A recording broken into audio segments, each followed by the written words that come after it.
আবার চলে এসেছি একটা টিফিন বক্সের মিনি ব্লগ নিয়ে। সকাল হতে হতেই আমার প্রথম কাজ কিয়ানের টিফিন বক্স প্যাকিং করা।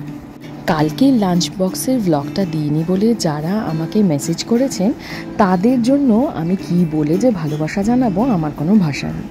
সকালবেলা প্রথমেই জিনিকে আদর করে চলে এসেছি কিচেনে। আজ আবার একটা অন্য রকমের টিফিন বানাবো, একটা হেলদি স্প্রেড দিয়ে।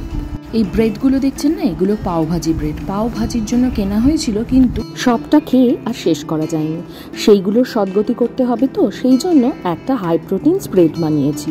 স্প্রেডটা বানানোর জন্য অল্প পনির, একটু চিজ ব্লকের থেকে কিছুটা টুকরো, নুন, গোলমরিচ, অরিগানো, অল্প চিলি ফ্লেক্স, 2-4 দানা চিনি, খুব অল্প একটু ধনেপাতা কুচি করা, তার সঙ্গে দিয়েছি 2 টুকরো বরফ। সবটা দিয়ে অল্প অলিভ অয়েল মিশিয়ে সেটাকে একদম স্মুথ করে পেস্ট করে নিয়েছি।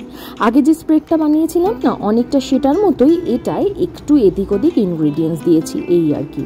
এবার এই পাও ব্রেডগুলোকে মাঝখান থেকে কেটে নিয়ে আগে সেঁকে নিয়েছি ভেতরের দিকটা। তারপরে ওই স্প্রেডটা ভেতরের দিকে বেশ মোটা করে লাগিয়ে দুদিকটা জুড়ে বাটার দিয়ে যেমন করে পাওভাজি সেঁকা হয় না, সেই রকমভাবে সেঁকে নিয়েছি। আসলে পাও ব্রেডগুলোকে না এই অল্প বাটার দিয়ে সেঁকে নিলে ক্রিস্পি হয়, খেতে দারুণ লাগে। এদিকে কিয়ানের স্কুলে খেয়ে যাওয়ার খাবারটাও একদম রেডি। আর এই ব্রেডটাকে মাঝখান থেকে এই রকমভাবে কেটে তারপরে আমি এটা টিফিন বক্সে দেবো। এই স্প্রেডটার কালারটা কিন্তু খুব সুন্দর হয়, জানি না ভিডিওতে বোঝা যাচ্ছে কি না, একটা গ্রিনিশ কালার হয়, সেই জন্য ব্রেডের মাঝখানে দিলে দেখতেও খুব সুন্দর লাগে। আর বাচ্চারা কোনো খাবার যদি দেখতে ভালো লাগে, সেটা ওদের খেতেও একটু বেশি ইন্টারেস্ট হয়। এই রকম ব্রেডটা আর 4টে পিস দিলাম না, 3টে পিস দিলাম, যেটা যথেষ্টই ভারী। তার সঙ্গে একটা কলা দিলাম আর একটা ক্রিম রোলকে হাফ করে দিয়ে দিলাম। ব্যাস, টিফিন মোটামুটি আজকের এই ছিল।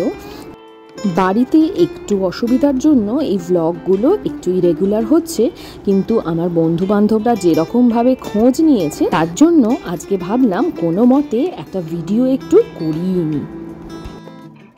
সবাইকে অনেক ধন্যবাদ এতটা ভালোবাসা দেওয়ার জন্য। যাই হোক, আমার টিফিন বক্সটা প্যাক হয়ে গেছে, এবার সেটা ঢুকে গেল ব্যাগের মধ্যে।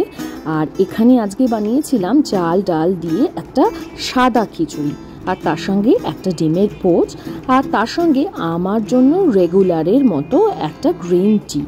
ব্যাস, সকালের রোজ নামচাটা আপাতত আজকের মতো শেষ হলো। এইবার যাব কিয়ান বাবুকে ঘুম থেকে তুলতে। ব্যাস, আজকের মিনি ব্লগটা এই অবধি থাকলো, আবার পরে দেখা হবে।